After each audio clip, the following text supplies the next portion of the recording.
professor Daniel. Estamos falando sobre características de suíno.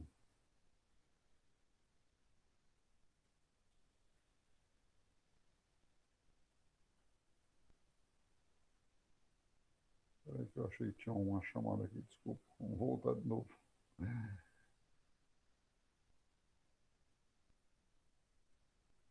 Boa tarde, sou o professor Daniel. Vamos dar continuidade com a aula de características de suíno. O suíno, né, eles podem ser divididos em categorias. O macho, o reprodutor, chamado de cachaço, esse que vocês veem na foto, tem a função de reprodução. Pode ser usado na reprodução, né, na monta natural ou como inseminação artificial. Na monta natural vai depender muito de um tratador identificar a fêmea, né, que está no cio e levar ela até a baia do cachaço para que ele possa cobrir essa fêmea.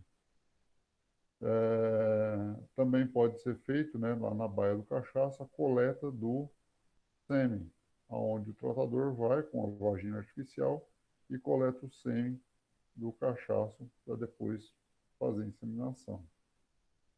A função dele, como eu disse, é a reprodução. Então, para isso tem que ser um animal de genética superior, para que ele possa transmitir as características para os seus descendentes. Outra categoria é a fêmea, né, a matriz, destinada à reprodução. É uma matriz, né, de genética, onde o destino dela é somente reprodução. Pode ser feita a reposição de matriz na própria granja, mas não é recomendado. É recomendado que a gente trabalhe com matrizes, né, e reprodutores de fora do plantel, para evitar consanguinidade. Essas matrizes, né, então, quando elas, após a cobertura, né, elas vão parir e aí vão dar o produto nosso, né, o leitão, que vai ser destinado para o abate. Esse leitão, ou leitoa, né, é o produto do nascimento desses animais. Eles ficam na maternidade, né, durante os primeiros dias, recebe, né, todo o cuidado, de limpeza, de infecção, corte de umbigo, corte do dente, mantidos, né, em uma temperatura maior do que as fêmeas, do que as matrizes, através de uma estrutura chamada escamoteador, onde os animais se recolhem para se aquecerem em locais de clima frios. Eles vão se amamentar até normalmente aos 21 dias, 21 a 28 dias, e depois vão para a creche. Na creche, né, eles vão ficar nesse período tendo um contato com outros animais de outras fêmeas e, né, depois sendo levado ao galpão de terminação. Esses animais, quando atingirem a fase de puberdade, né, chamados de marrã, animais, né, de 8 meses de idade, são aptos à reprodução. As marrãs, normalmente, elas são oriundas, né, da granja com o destino dela de iniciar a vida reprodutiva, se tornar uma matriz. Os machos castrados, né, novos castrados, chamados de capadetes, são animais que podem ser usados para utilização de abate e produção de proteína, de carne. Os animais, né, que estão na terminação são chamados de animais cevados, são machos e fêmeas que estão lá na terminação destinados ao abate. Algumas características do nosso suíno doméstico são animais que possuem duas dentições, né? Então, o dente de leite e o dente permanente. Essa troca, né, ela ocorre conforme o crescimento dos animais, onde, né, a primeira dentição ela é composta por 32 dentes, né? Aqui na formulazinha a gente vê a metade da arcada dentária, né? Então ele tem na metade, né, 3 incisivos superiores, 3 incisivos inferiores, um canino superior, um canino inferior, 4 molares superiores, 4 molares inferiores. Né? Somando, né, pegando esses valores aqui, multiplicando por 2, né, que é a metade, a gente tem um total de 32 dentes. Quando no início da vida, né, há o corte do dente do lobo, né, que seria esses caninos e incisivos que são feitos para evitar a fêmea machucar o teto da fêmea na amamentação. A segunda dentição, os animais, né, vêm com 4 premolares e 3 molares, né? Então, totaliza aí 44 dentes, formando a dentição completa desses animais com 18 meses. Quer dizer, o animal com 1 ano e meio, ele já tem toda a dentição completa, a troca, né, de todos os dentes de leite por dentes permanentes. São animais de vida reprodutiva, né, em torno de 4 anos, né, quer dizer que o macho, a fêmea, eles são usados, né, por 4, 5 anos, mas eles têm uma longevidade maior, né? Se eles ficassem soltos na natureza, eles poderiam viver por mais tempo. Os animais que normalmente são destinados ao abate com idade, né, máxima de 4 a 5 meses, onde os animais vão estar pesando 100 a 120 quilos. Quando que eu vou repor, né, minhas fêmeas e o meu macho na minha granja? O macho, normalmente, ele é reposto ou trocado, né, a cada ciclo de cobertura, porque a gente, né, tem essa opção para melhorar essa genética da nossa propriedade. As fêmeas, né, elas podem ser usadas normalmente por 4, 5 anos, ou até ela começar a diminuir seus índices de prolificidade.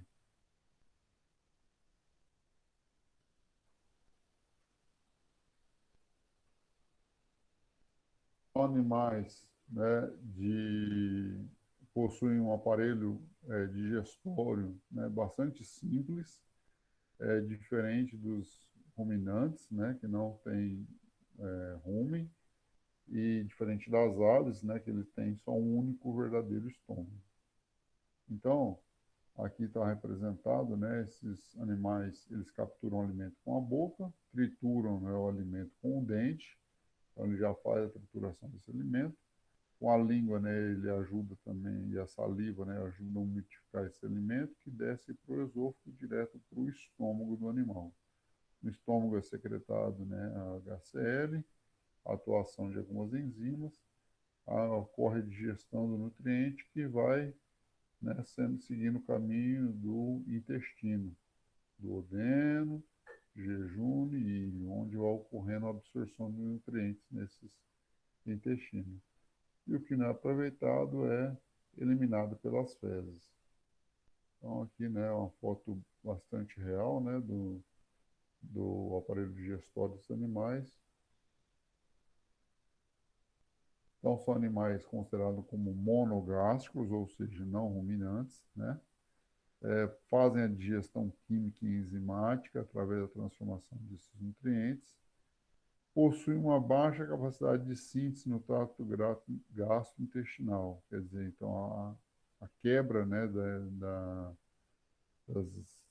da proteína, do amido é feito principalmente no estômago. Possui uma capacidade de armazenamento relativamente pequena quando comparado aos animais ruminantes, né? Mas o estômago é suficiente para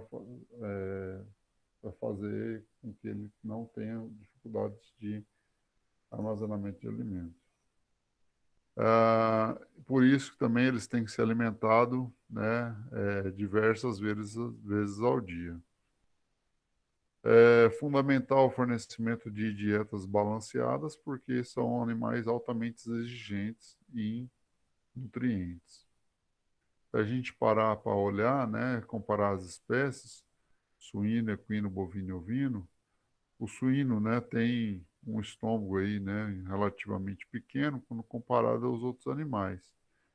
Por isso ele tem que ser alimentado, né, diversas vezes ao dia.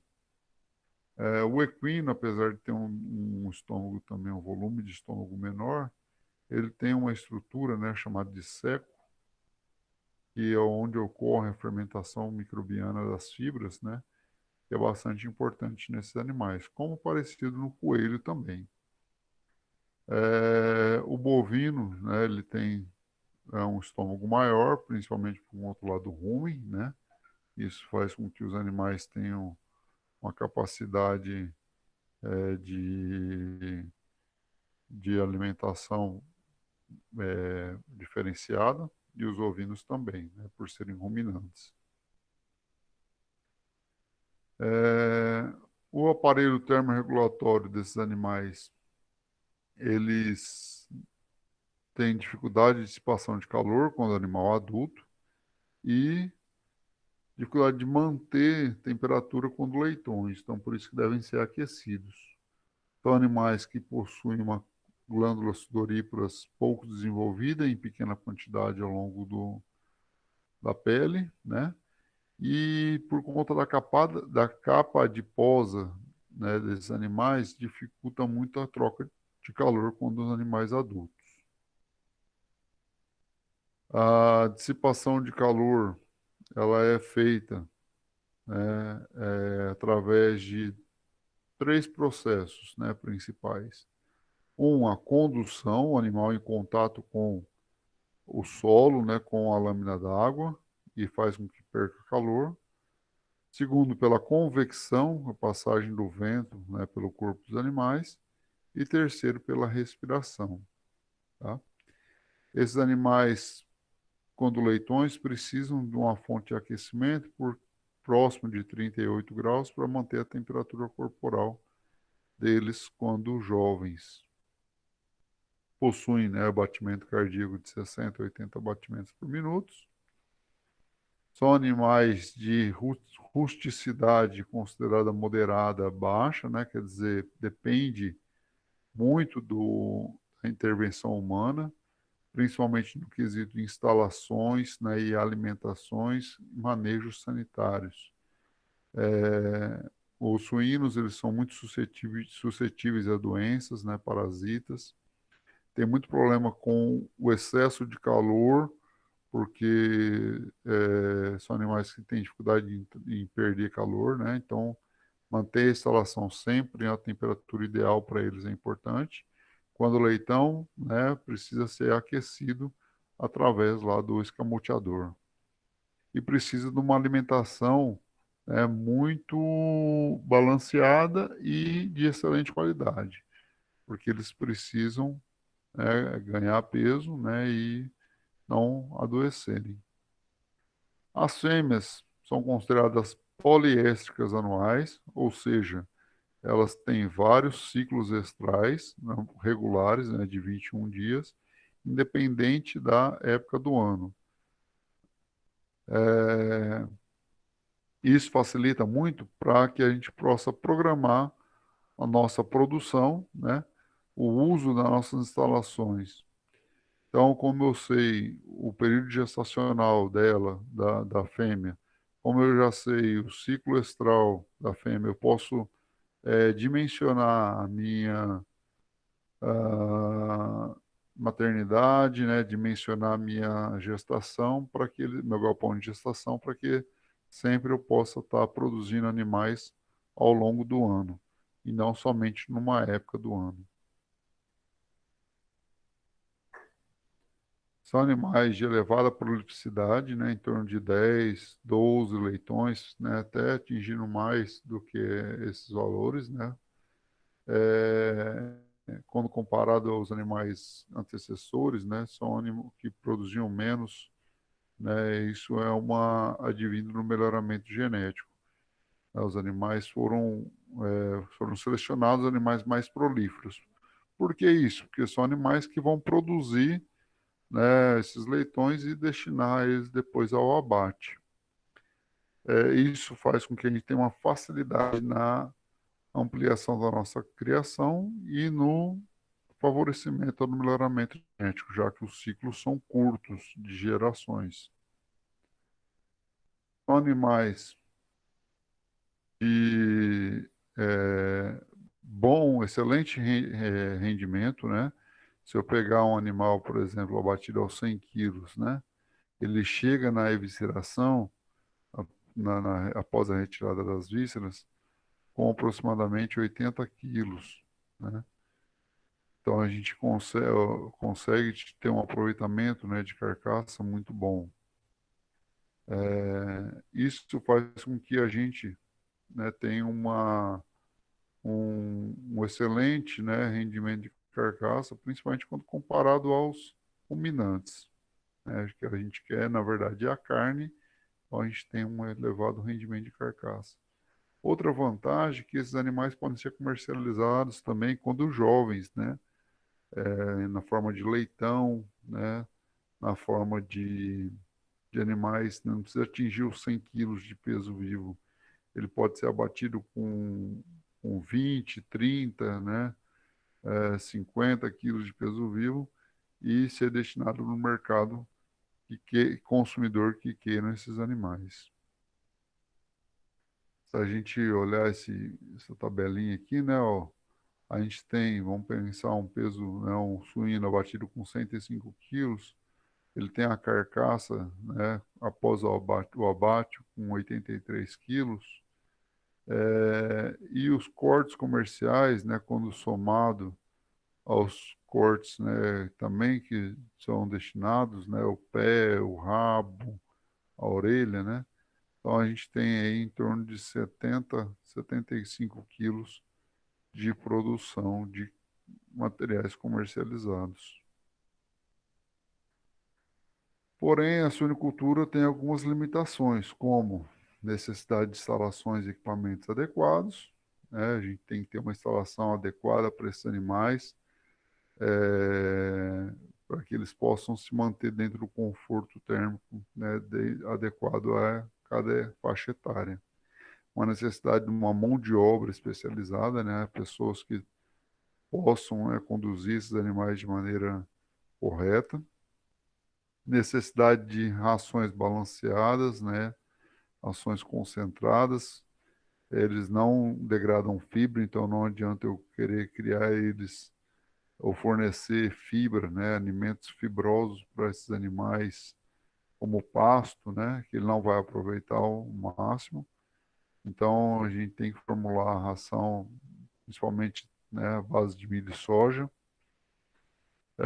Outro problema grande na suinocultura é a mortalidade, né? Então, se eu pegar dos animais que têm mortalidade na suinocultura, a gente tem, né, dentro de um total de 100%, quase metade, né, das mortalidades são causadas por esmagamento.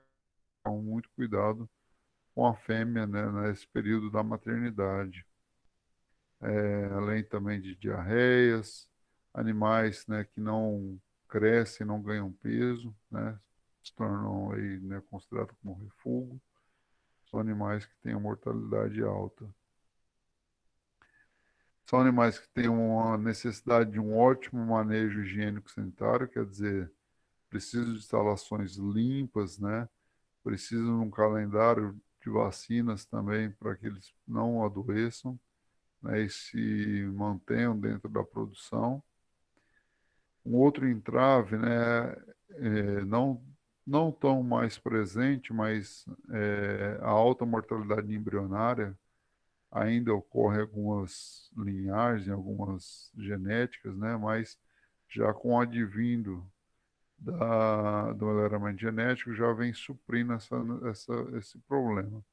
Essa foto aí é uma raça chinesa, né, que é a raça mais prolífera do suíno.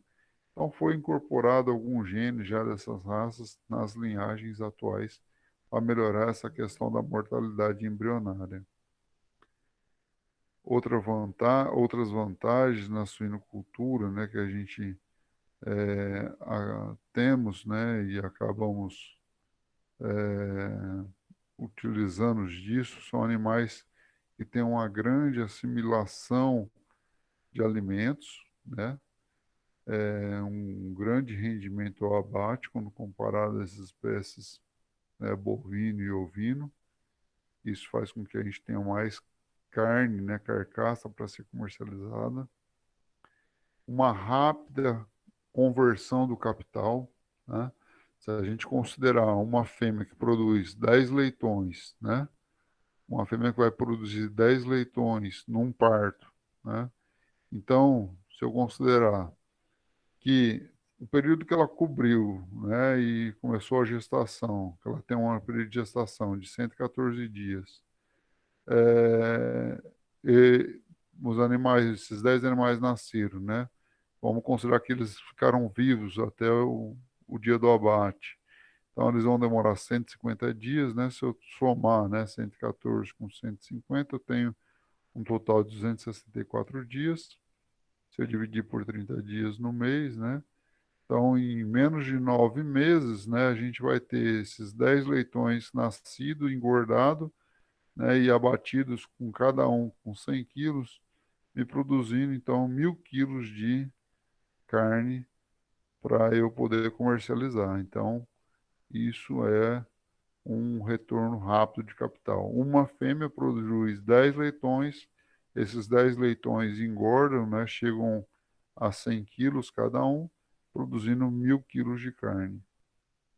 A gente colocar aí, né, 1.000 quilos de carne, vamos botar uma média de R$ 15 o quilo, a gente teria, né, R$ 15.000 em menos de 9 meses com uma fêmea somente. Lógico que você vai ter o gasto com ação, instalações, mas é um retorno bastante rápido do capital.